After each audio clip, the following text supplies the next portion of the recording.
Welcome, sleepy soul. I'm your storyteller tonight, here to help you drift into deep, peaceful sleep. Before we begin, don't forget to like the video and subscribe for more bedtime stories. Let me know in the comments where you're watching from and what time it is. And if there's a story you'd like to hear next, I'd love to know that too. Ethan Collins never believed in ghosts. At least that's what he told himself every night as he made his rounds through the dim, echoing halls of Sunset Mall. Working the graveyard shift as a mall security guard wasn't exactly a dream job. It was lonely, repetitive, and unnervingly quiet. But it paid the bills, and Ethan had gotten used to the emptiness. The silence of the closed shops, the flickering buzz of old fluorescent lights, the rhythmic sound of his own footsteps on the polished tiles, all of it had become a part of his nightly routine. For months, nothing strange had happened. Until that night. The whisper in the dark. It started like any other shift. Ethan clocked in, grabbed his flashlight, and started his patrol through the empty halls. The smell of old popcorn lingered in the food court. The movie theater's poster lights blinked weakly, their glass cases dusty and forgotten. He passed the shuttered stores one by one. Bella's Boutique, Tech World, Fun Zone Arcade. Then he stopped. At the far end of the corridor was a sealed metal door, the paint around it peeling. Above the entrance, faint lettering still read, Aisle 13, Maintenance and Storage. That section had been closed off for almost a decade. The mall's management never talked about it, and employees treated it like it didn't exist. But the closer Ethan got to it, the colder the air became, unnaturally cold, as if something on the other side was breathing against the metal. He hesitated, then shook it off and turned to continue his route. That's when he saw her. Rachel's warning. "Ethan!" The voice startled him. A young woman came running down the hall. Rachel, who worked at a nearby boutique. Her usually bright face was pale, her eyes wide with fear. "Rachel? What are you doing here this late?" he asked. I need to talk to you," she said, voice trembling. "I saw something." Ethan frowned. "What do you mean?" Rachel looked over her shoulder before answering, as if she was afraid of being heard. "There's someone in aisle 13. A man. He was standing there watching me. He looked wrong.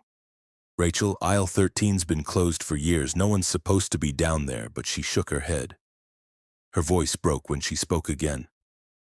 "He was wearing the old manager's uniform, Ethan. The one they stopped using years ago. I saw his name tag. It said John Harris. Ethan froze. The name sent a chill down his spine.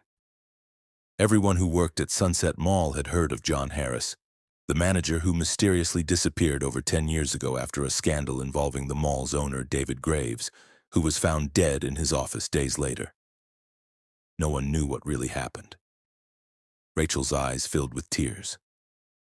"It was him, Ethan. I know it was. I saw his face. He looked dead." Before Ethan could respond, Rachel turned and ran, disappearing into the shadows. Her footsteps echoed for a moment, then faded into silence. Aisle 13. Ethan stood there for a long time, heart pounding, before finally turning toward aisle 13. The hallway was colder now, and his flashlight flickered as he stepped closer to the sealed door. He hesitated, then pushed it open. The hinges groaned. The smell hit him first. Dust, rot, and something else. Something metallic, like old blood. The corridor beyond was untouched, frozen in time. Cobwebs hung from the corners, and broken mannequins lay scattered across the floor. His flashlight beam caught something glinting among the debris. A photograph, yellowed with age. Two men stood side by side in the photo, smiling stiffly. The first was John Harris. The second, David Graves. Ethan's stomach dropped. Written on the back of the photo in faded ink were the words, "The deal is done. No turning back." A deep unease crawled up his spine. Why was this photo buried here? The investigation. The next few nights, Ethan couldn't stop thinking about that picture. He started digging into the mall's history. Old records, archived news, employee files. What he found chilled him to the bone. Sunset Mall had been built in 1989 by David Graves, a local businessman with a shady reputation. The project was rushed and several workers had died during construction. Accidents no one ever properly investigated. Then came the disappearances. Janitors, stock clerks, even a night guard who vanished without a trace. The last to disappear had been John Harris. Rumors said he had discovered something about Graves, something that could have ruined him. The official story was that John quit and left town, but the whispers among employees told a different tale, that he never left the mall at all. The return to aisle 13. A week later, Ethan came back to work after a sleepless day. Something inside him kept whispering to go back, to finish what he'd started. At 2:47 a.m., he stood once again in front of the aisle 13 door. This time it was already open. Cold air rushed out, carrying a faint whisper that seemed to echo his name. His flashlight flickered, then dimmed to a faint glow. He stepped inside. The corridor was darker than before, the shadows almost alive. He heard faint footsteps ahead. Slow, dragging, uneven. His hand tightened around the flashlight as he turned a corner and froze. At the far end stood a man in a dark uniform, his face hidden in shadow. "John Harris?" Ethan whispered. The figure didn't move. Then it did. Its head jerked unnaturally, snapping toward Ethan. "You shouldn't have come here," the voice rasped, dry, hollow, inhuman. "He's still here. And now you are too." The lights above them began to flicker violently. The walls trembled. Ethan stumbled backward, but the floor felt wrong. Soft, as if something beneath was shifting. Then he saw them. Faint outlines in the walls, faces pressed into the concrete, mouths open in silent screams. He turned and ran. The mall comes alive. The mall itself seemed to come to life around him. The air filled with whispers, the floors cracking beneath his boots. The glass storefronts warped and distorted, reflecting not him but the pale faces of people long dead. He reached the main exit and pulled, but the doors wouldn't budge. Locked. Behind him, the whisper turned into a scream.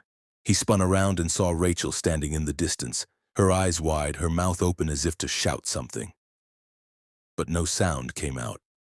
Her body flickered like static. And then she vanished, leaving behind a faint smell of burnt paper. From the darkness, two voices overlapped, one calm and commanding, the other broken and whispering. "You can't escape, Ethan," said the cold voice of David Graves. "This is his mall now," whispered John Harris. Then silence. Aftermath.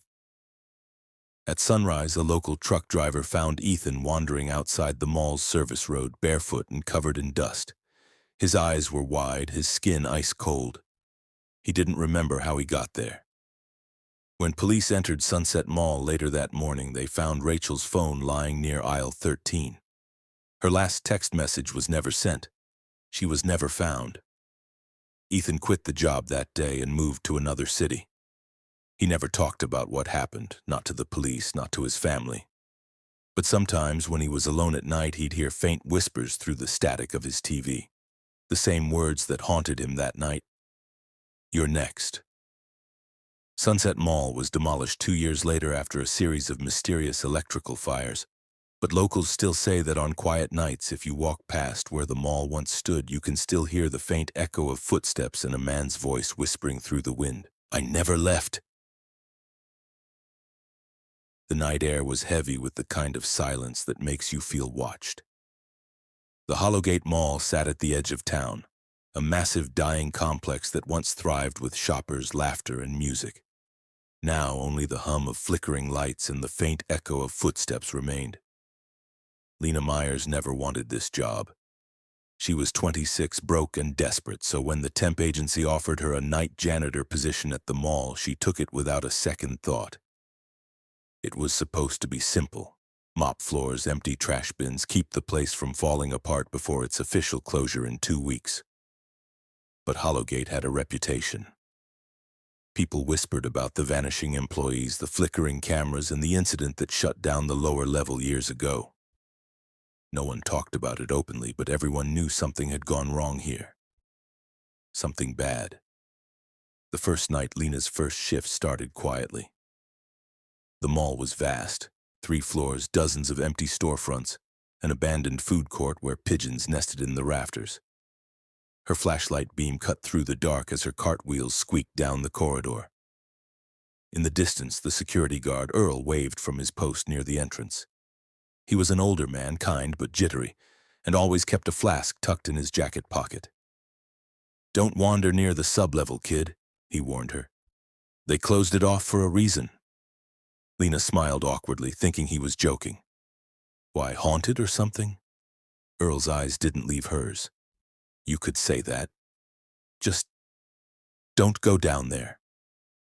That night passed uneventfully except for one thing. As she mopped near the abandoned toy store, she swore she heard children laughing. Softly, from behind the locked glass doors. When she turned her flashlight toward the noise, the sound stopped. She told herself it was the wind. The elevator that shouldn't work. By the third night, Lena had grown used to the emptiness. The rhythmic buzz of old lights, the hum of air vents, and her own tired reflection in the glass windows kept her company. But as she passed the main atrium, she noticed something strange. The elevator to the sub-level, sealed and out of service for years, was lit. The button glowed a faint, sickly green. Curiosity prickled her skin. She approached slowly. The elevator doors stood half open, revealing a black void beyond. The light inside flickered. On, off, on again. She leaned closer and heard it, faint breathing. Then a soft voice whispered from the darkness inside. "Basement floor, please." She stumbled back, heart pounding. The doors screeched shut, and the light went dead. Lena ran straight to the security office, where Earl sat staring at the monitors. "The elevator," she started. "Don't," Earl interrupted. His face had gone pale. "Don't say a word about it, just pretend it didn't happen." He shut off the feed for the lower levels. "Some doors," he muttered, "ain't supposed to open again." The files on her 5th night, Lena found something odd in the old management office. A box of documents half buried under broken furniture. Most of it was junk, contracts, memos, employee records. But at the bottom was a Polaroid photo, yellowed with age.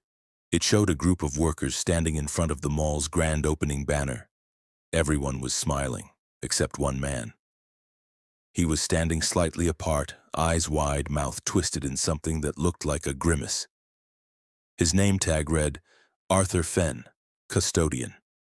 On the back of the photo, scrawled in ink, were 5 words. "They're still down there, Art." Lena felt her stomach tighten. That same night, she saw something move on the far end of the hallway. A figure dragging what looked like a mop bucket across the tiles. When she called out, the figure turned. It was a man in a custodian's uniform, soaked, with water dripping from his sleeves. He smiled, lips stretched too wide, and then simply faded into the darkness. Her radio crackled to life. "Lena," Earl's voice came through, trembling. "Where are you right now?" "By the toy store." "Don't move," he whispered. "Whatever you do, don't follow him." The sub-level. By the 7th night, Lena wasn't sleeping. She'd hear faint humming in the vents, smell bleach when there shouldn't be any, and see shadows that moved against the light. She confronted Earl again. "What happened here, Earl? What's under the mall?" He stared at her for a long time before answering. "Back in 1998, before they built the new food court, there was a flood. A pipe burst during construction and trapped half the maintenance crew in the lower level. They tried to pump the water out, but it collapsed before they could reach them." He took a long drink from his flask. "They never found the bodies. The mall covered it up, said it was a gas leak." Lena felt her blood run cold. "So the sub-level, it's still there?" "Yeah," Earl said softly. "And sometimes they come back up." The descent. The next night, the elevator was lit again, and this time the doors were open wide. She stood at the edge, staring into the darkness. A cold wind brushed her face, carrying the faint smell of mildew and rot. The B button, for basement, flickered weakly. Something inside her whispered, "Don't go." But curiosity won. As the doors closed behind her, the air grew damp. The elevator groaned as it descended, far longer than it should have. Then a sharp jolt, and the doors slid open to reveal a long, narrow hallway. The floor was slick with old water. The walls were stained with dark streaks. And somewhere ahead, a low humming sound echoed through the corridor, like voices singing under their breath. "Hello?" Lena called. No answer, just the faint sound of dripping water and breathing. As she walked deeper, her flashlight beam caught something on the wall. Handprints, dozens of them pressed into the concrete, all pointing upward toward the ceiling. Then her radio crackled. "Lena!" It was Earl's voice. "You shouldn't be down there." "They'll know now who," she whispered. "The ones we left behind." The lights flickered and the hallway began to move. The walls seemed to breathe, expanding and contracting. Faces began to form from the stains, sunken eyes, gaping mouths, whispering silently. From the end of the hall came the sound of sloshing water. Something was crawling toward her. Lena ran. The flood. The corridor tilted. Water poured from the cracks in the ceiling, cold and dark. It reached her ankles, then her knees. She pushed forward, gasping for air as the humming grew louder, now clearly voices chanting in a low, rhythmic tone. "Stay with us." She turned and saw them. Silhouettes of the drowned, their skin pale and bloated, eyes black as oil. Their uniforms were torn and heavy with water. One of them reached for her, Arthur Fenn, the man from the photo. "You cleaned their mess," he rasped. "Now clean ours." Lena screamed as the water surged, dragging her under. She clawed at the air, trying to reach the elevator, but the doors had vanished, replaced by a wall of black water and whispering voices. 2 weeks later, when the new security team arrived to finalize the mall's closure, they found the janitor's cart still sitting in the middle of the main hallway. Mop handle snapped, bucket overturned. Lena's ID badge was discovered near the elevator, soaked and rusted. The elevator itself was offline, the cables cut clean through as if by something from below. Security footage from that night showed nothing unusual, except one frame. At 3:16 a.m., the camera facing the atrium captured the elevator doors slowly opening. A dark, dripping figure stepped out. It looked like Lena, only her eyes were black and she was still holding her mop. For 5 seconds she stood still, then turned her head directly toward the camera and smiled. Epilogue.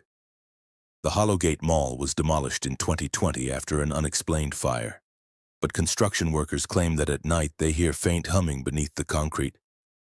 Sometimes they find wet footprints that lead to nowhere, and if you drive by the site on a foggy night, you might see the faint glow of an elevator light flickering under the ground, waiting for someone else to press basement. The Westfield Plaza Mall had been closed for nearly 10 years.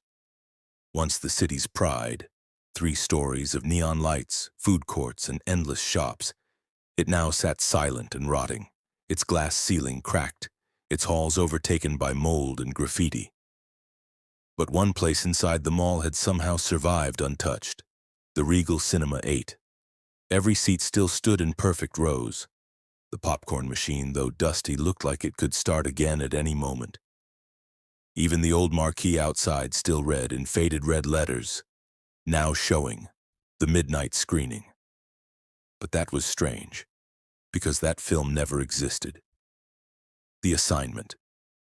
Nathan Cole, a 33-year-old electrician, had been hired to help dismantle the last of the mall's wiring before demolition. He wasn't easily spooked.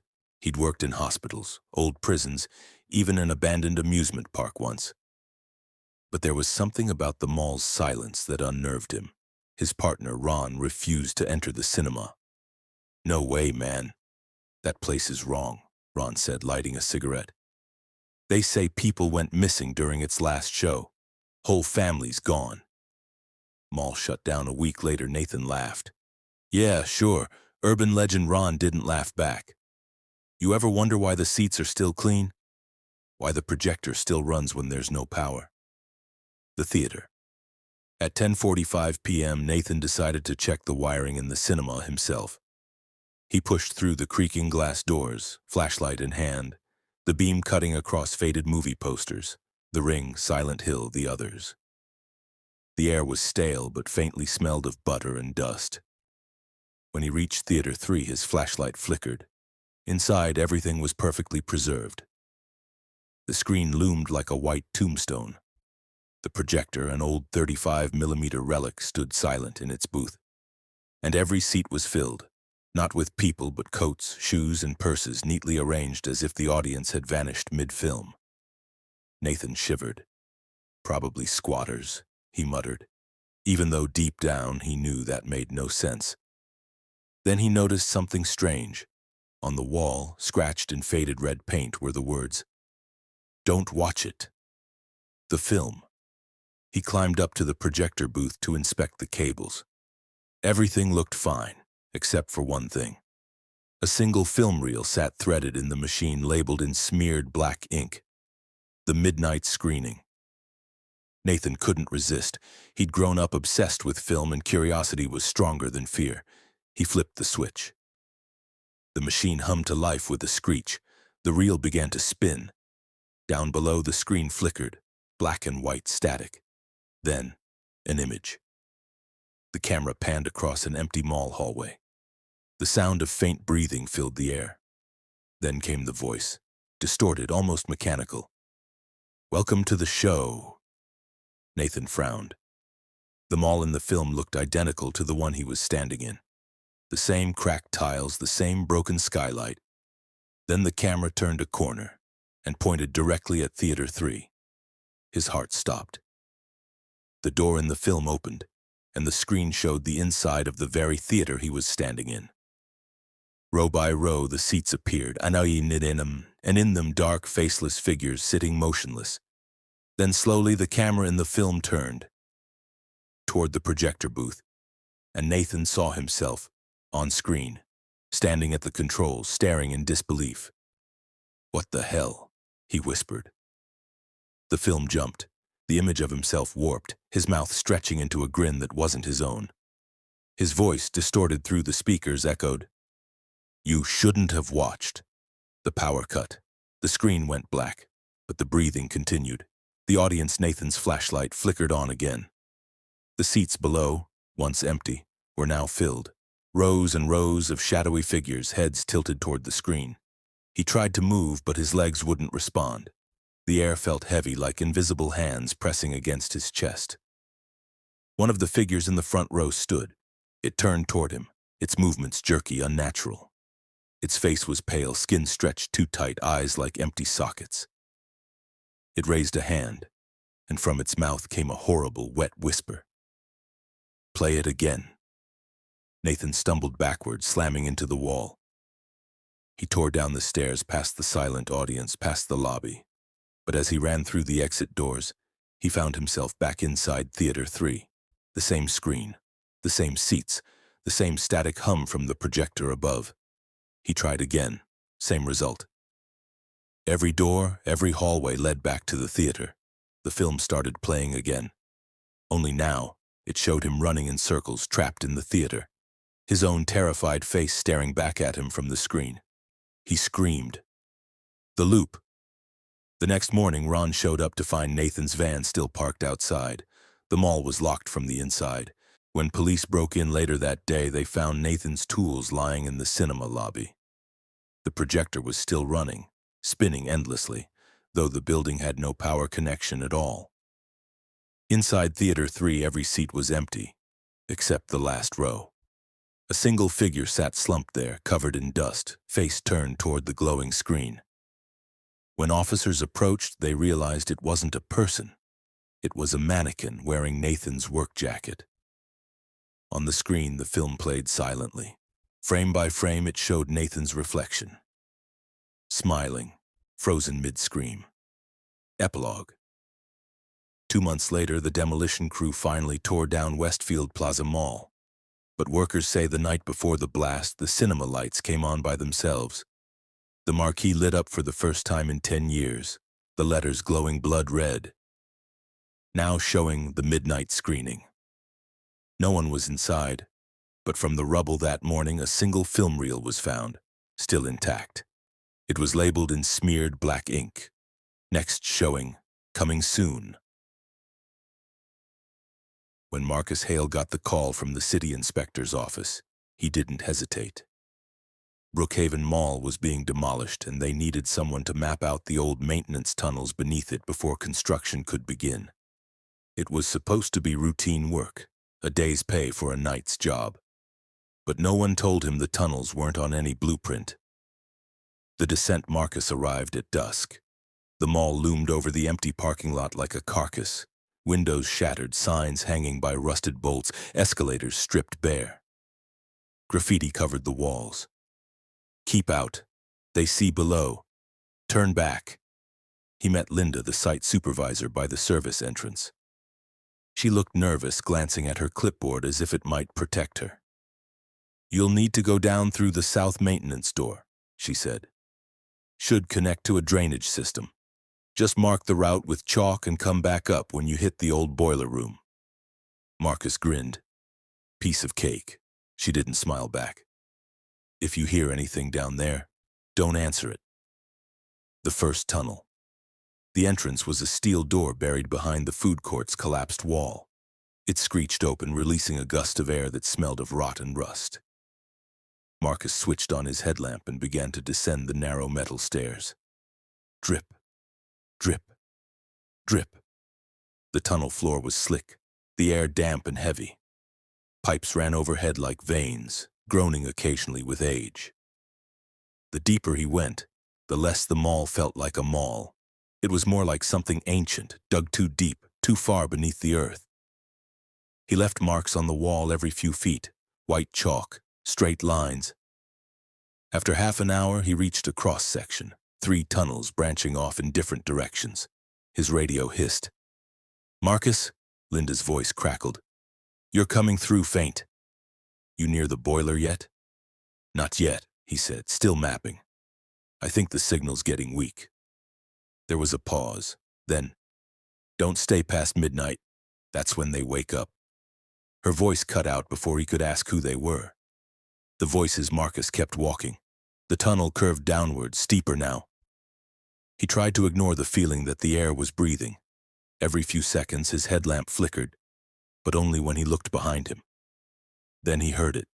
Faint, but clear. Footsteps.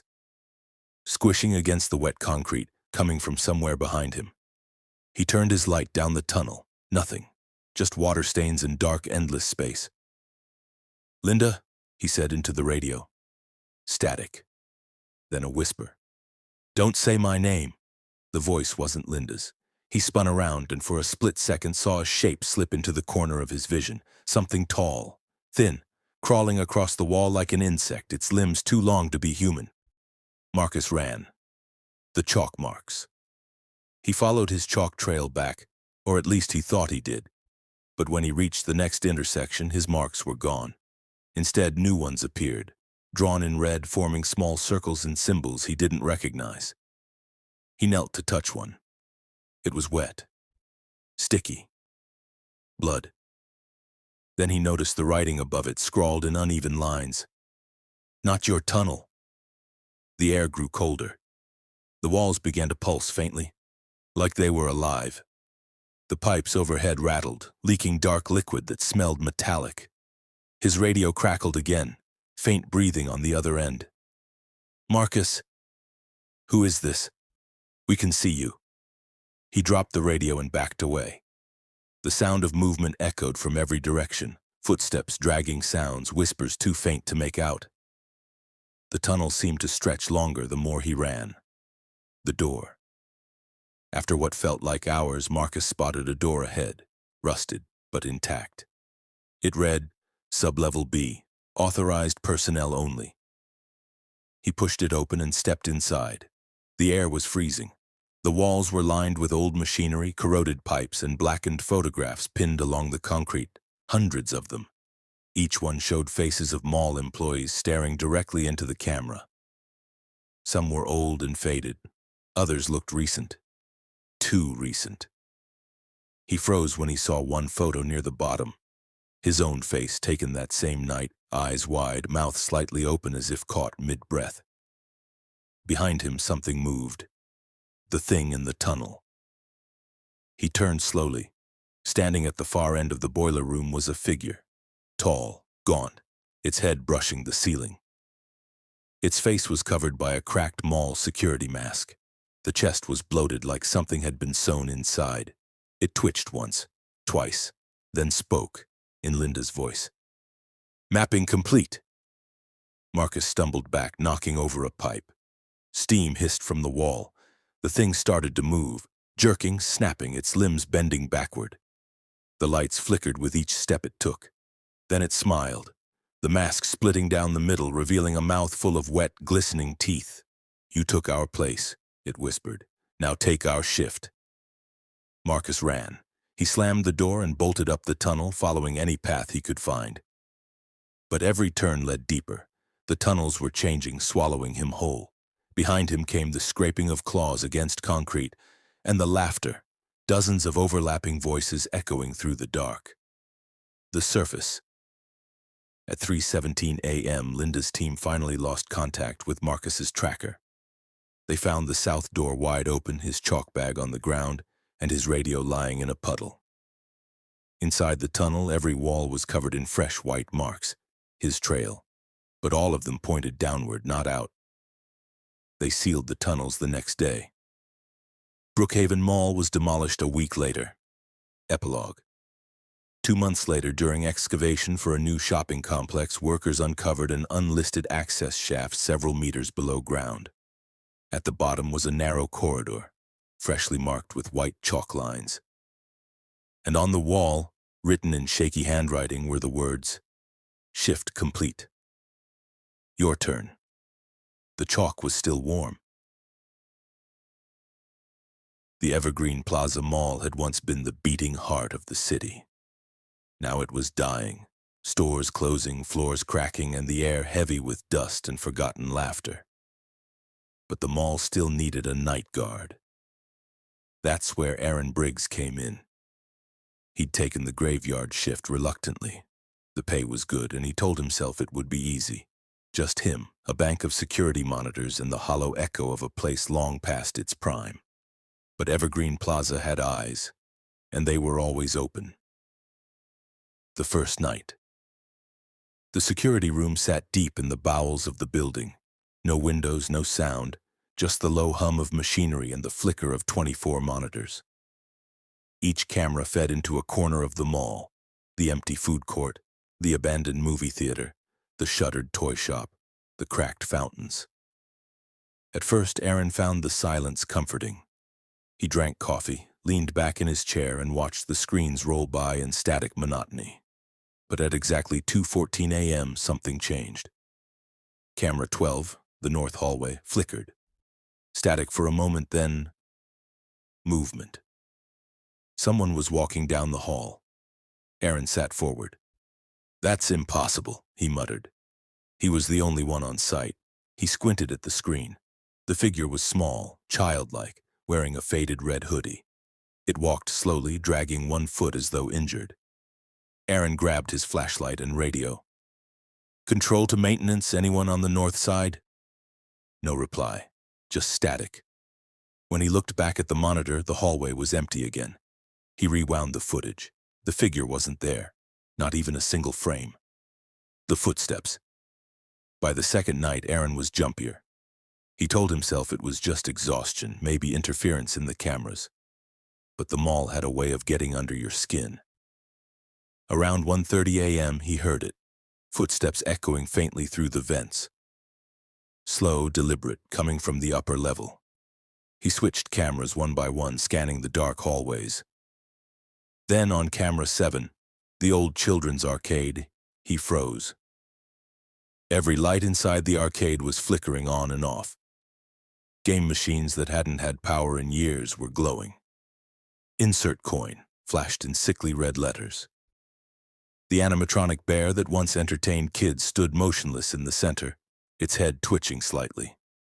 Then Aaron noticed something else. In the reflection of one of the game cabinets, a face pale and expressionless, staring directly into the camera. He blinked, and the arcade went dark again. The tapes. Aaron reported the glitch to his supervisor the next morning. She sighed. "Those cameras have been offline for months," she said. "We don't even have power to that section anymore." He laughed nervously. "I saw them. The games were on." The supervisor frowned. "Aaron, we cut power to the arcade after the accident. The breakers sealed." "Accident?" he asked. She hesitated. "A kid went missing there, 2013. Name was Caleb, never found. The arcade closed that same week." Aaron didn't say anything else, but when she left, he went back to the monitors. He rewound the tape from the night before, the exact moment he'd seen the lights flicker on. The tape glitched and warped, but when the static cleared, he froze. The timestamp read 2013-07-19, 12 years earlier. The glitches over the next week, things got worse. The cameras started switching on by themselves, showing different years, different moments in the mall's past. Camera 2 would flash to 1999, showing crowds of people shopping under Christmas lights. Camera 6 displayed a birthday party at the old food court, a woman cutting cake, smiling at someone off screen. Camera 12 showed an empty corridor, until a man in a security uniform stepped into view, staring directly into the camera. Aaron leaned forward, chills running down his spine. The man looked exactly like him. Then the man on the screen smiled, slow, deliberate, and pointed. Right toward the security room camera. The knock that night, at 3:03 a.m., Aaron heard knocking. 3 slow, heavy knocks from the hallway outside. He turned toward the door. "Hello?" No response, just silence. He switched the monitor to the live feed outside the security room. The hallway was empty. He stood, hesitated, and cracked the door open, just enough to peek outside. A red hoodie lay on the floor, soaked as if someone had pulled it from water. The smell of chlorine filled the air. The mall's fountain water, even though it had been drained for years. When he turned back toward the monitors, every single camera showed the same image. A close-up of his face, from behind.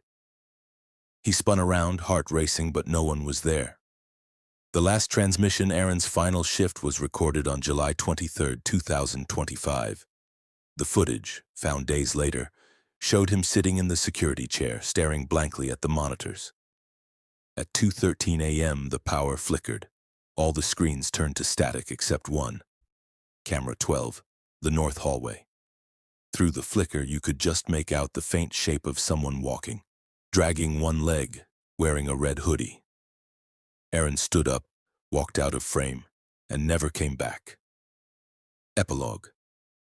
When the morning crew arrived, the security room door was locked from the inside. They found the monitors still flickering, the air reeking faintly of burnt plastic and water. In the reflection of one of the screens, a small handprint was visible, pressed against the glass from the inside. The tapes were reviewed by mall management before being turned over to police. Every recording between 2 a.m. and 3 a.m. was corrupted, except one frame, a single image. Aaron Briggs, sitting in the chair, his face half smiling, his eyes black.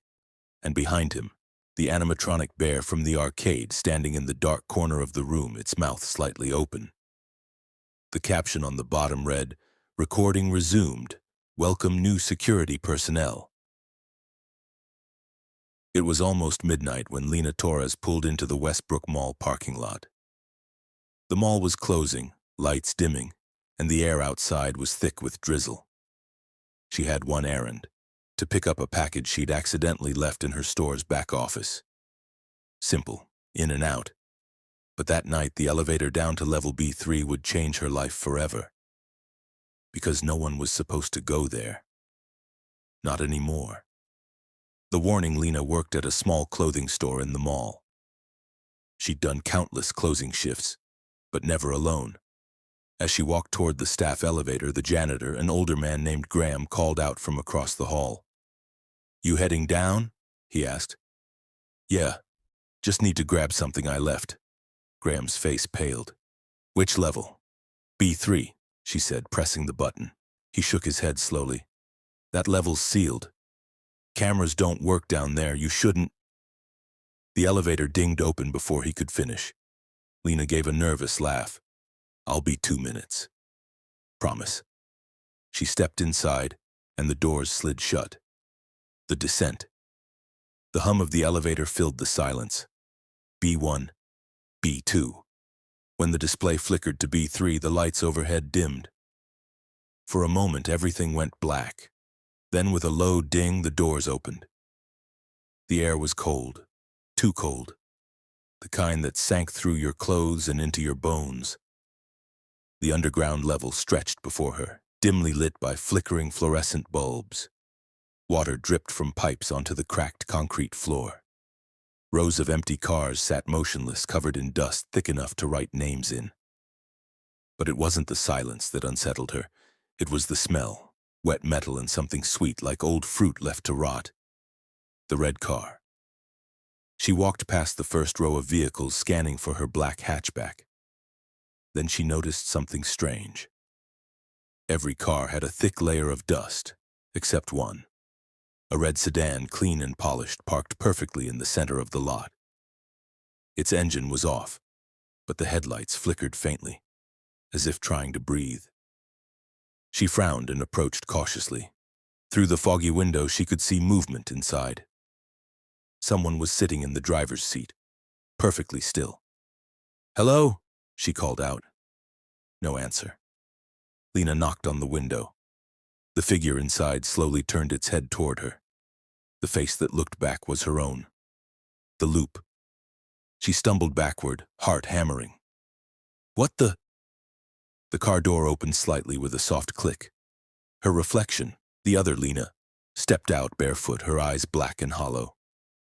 Lena ran toward the elevator, slamming the button repeatedly. The doors slid shut just as the red car's headlights flared behind her.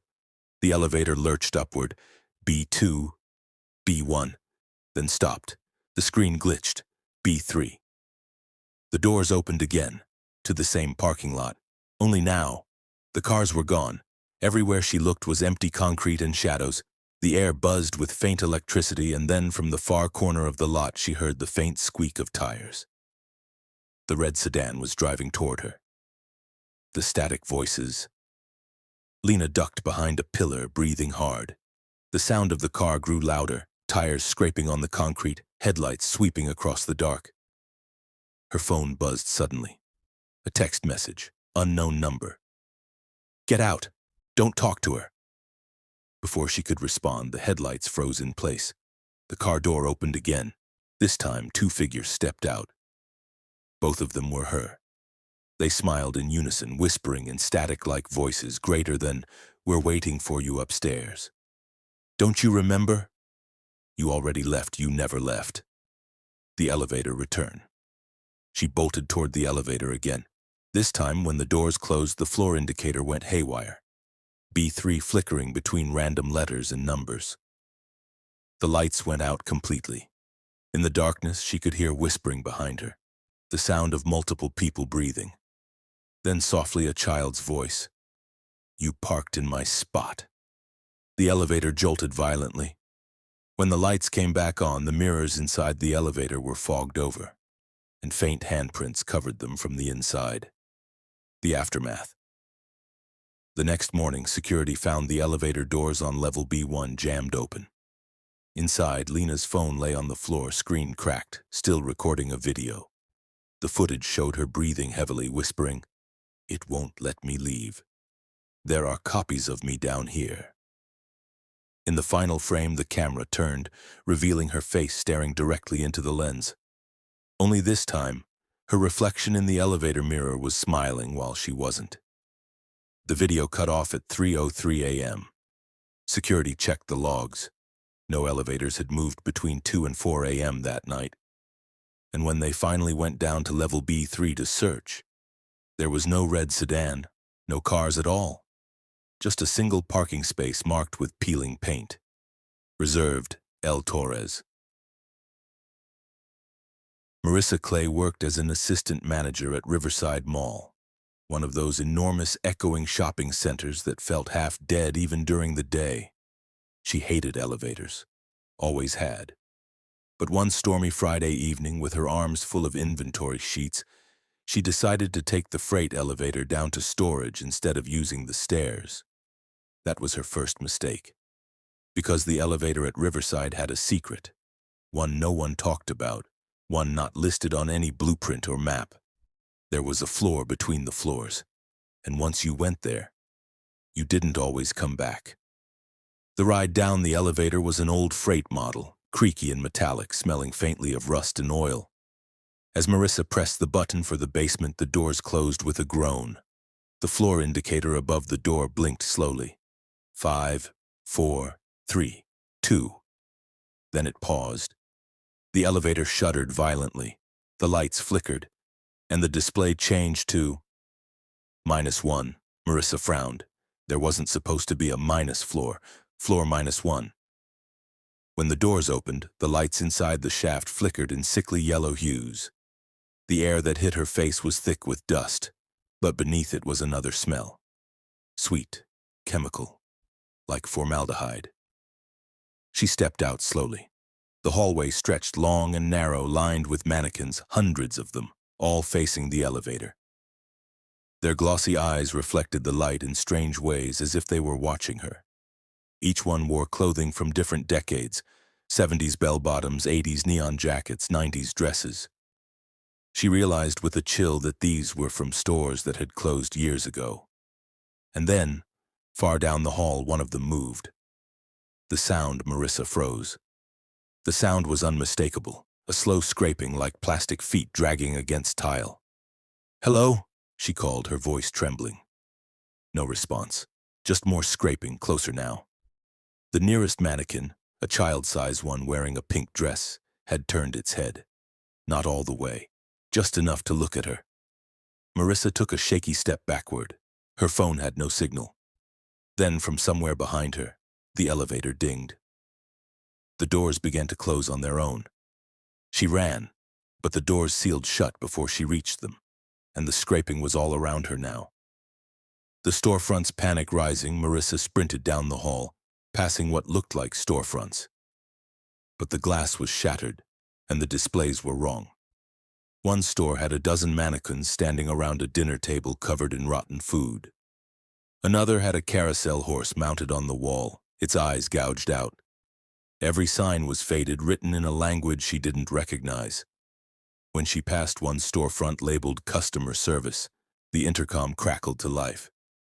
"Attention shoppers," a distorted voice said. "A lost item has been found. Please claim it before closing time." She stopped. Then the intercom continued, its tone turning strange. "Attention shoppers, lost person detected. Please return to the elevator immediately." The mirror store.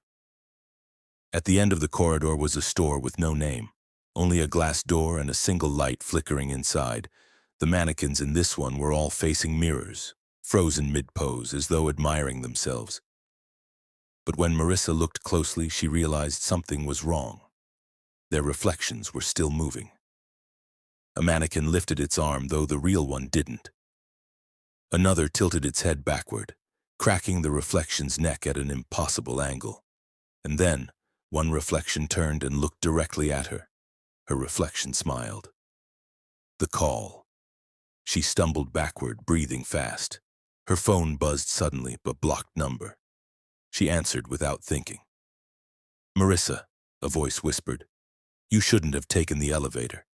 Her throat tightened. "Who is this?" "You were on level B. Now you're on level between. We tried to warn you."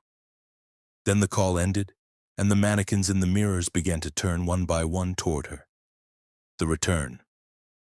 She ran for the elevator, the scraping sounds rising like a chorus of footsteps. When she reached it, the doors were already open. The inside looked wrong, darker, deeper somehow, like a tunnel. But she didn't care. She dove inside and hit every button on the panel. The doors closed, and something slammed against the metal from outside. The floor indicator blinked. -1. B. 1. 2. Finally, with a jolt, the elevator stopped. When the doors opened, she was back in the normal mall hallway, empty, quiet. She sprinted out and didn't stop until she was outside in the rain. Epilogue. The next morning, security reviewed the elevator footage. It showed Marissa entering at 9:41 p.m. But the elevator didn't open again until 3:03 a.m. When it did, she wasn't inside. Instead, the footage showed 3 mannequins standing in the elevator. One of them wore her clothes, and when they froze the frame, her reflection could be seen faintly in the elevator mirror, standing behind them, smiling. When Eddie Moran started his new job as a night maintenance worker at Willow Creek Mall, he was just happy to have steady work again. The mall was old, built in the late 70s, and like most aging buildings, it needed constant care. Leaking pipes, faulty lights, rats in the vents. He could handle that. What no one told him about were the tunnels, long corridors of concrete and wire built beneath the mall for access to utilities, storage, and old ventilation systems. The public didn't even know they existed, but every worker who'd been there longer than a month knew one rule: never go past the yellow line after midnight. The first shift. Eddie didn't believe in ghost stories. He was ex-military, rational, grounded, and used to working nights. On his first shift, the supervisor handed him a flashlight, a radio, and a worn map of the tunnels.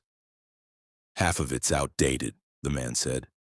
"They rebuilt part of the sublevels in 2004, but never updated the plans. Just don't wander too far." The map showed a rough square of corridors with labels like Service Hall A, Electrical Junction 3, and Drain Access. But in the bottom corner, someone had scribbled in pen, "Do not enter Section D, do not follow the humming." Eddie laughed. "You're serious?" The supervisor didn't laugh back. "You hear it, you leave." "Understood?" The humming around 2 a.m., Eddie was tightening a leaking valve near Drain Access. The pipes above him rattled softly, and the only sound was the distant buzz of mall lights above. Then, faintly, he heard it. A low, droning hum. Not from any machine he recognized. It pulsed slowly like a heartbeat echoing through the concrete. He turned off his flashlight and listened. The sound seemed to come from far down the corridor, from beyond the yellow line painted across the floor. He shook his head. "Not tonight," he muttered. But curiosity won. He stepped over the line. The corridor beyond the yellow paint, the air grew colder. The walls looked different, older, made of darker concrete, streaked with rust. As he walked, the humming grew louder, vibrating in his chest. He aimed his flashlight ahead, but the beam seemed weaker, swallowed by the dark. After several minutes, he realized something unsettling. He'd been walking straight, yet the hallway behind him was gone. When he turned around, there was nothing but blackness. No light, no sound, no exit. "Okay," he whispered. "Not funny." Then from ahead, a voice echoed, "Hey, you're not supposed to be here." It was his own voice. The room of doors. Panicking, he ran forward, trying to find any way out. After what felt like hours, the tunnel opened into a large chamber, round with smooth concrete walls and dozens of doors lining the perimeter. Each door was slightly different, some wooden, some metal, some marked with numbers that didn't make sense. One had a mall store logo from the 1980s. Another had a child's name scratched into it, and from behind one of them the humming was loudest. He approached it carefully. The door was labeled in peeling paint. "Storage, Sublevel D." He reached for the handle. It turned on its own. The mirror corridor. The door opened to a hallway identical to the one he'd just left, but every few steps the walls seemed to shift. Pipes disappeared, lights rearranged. Sometimes the tunnel turned left when he swore it had been straight a second earlier. It was like the tunnels were alive, rearranging themselves. Then he saw movement ahead. Someone, a man in a maintenance uniform, walking slowly away from him. "Hey!" Eddie shouted. "Hold up!" The figure stopped, turned slightly. It was him. Same face, same uniform, but his eyes were sunken, his skin pale, and when he spoke, his voice came in that same low hum. "You shouldn't have come back." The collapse. The air suddenly grew thick. Lights burst one by one in rapid pops of sparks. The walls trembled, groaning like something enormous shifting beneath the floor. Eddie ran. Every direction looked the same. The map was useless. His radio hissed with static. Finally, he saw a faint glow ahead, an emergency light above a stairwell. He sprinted toward it, tripped, and crashed through the door. When he looked back, the tunnel behind him was gone. Only a blank concrete wall remained. The morning security found him hours later, sitting at the top of the stairwell, covered in dust, staring at the wall. He didn't speak for a long time. When they checked his route logs, the GPS showed his last location as Section D, a part of the mall that had been sealed off since 1998 due to a cave-in. No one was supposed to access it. When maintenance reviewed the CCTV footage, they saw something strange. Eddie entering the tunnels at 1:48 a.m. Then at 3:03 a.m., another figure emerged from the same door, identical uniform, same ID tag, but the face was obscured by static. The real Eddie quit that night, or at least that's what his supervisor thought. Until a week later, when they heard the humming again through the pipes. It wasn't coming from the walls anymore, it was coming from the intercom system. And when they played back the recording, the voice whispering beneath the hum was unmistakable. "Still here. Section D needs maintenance."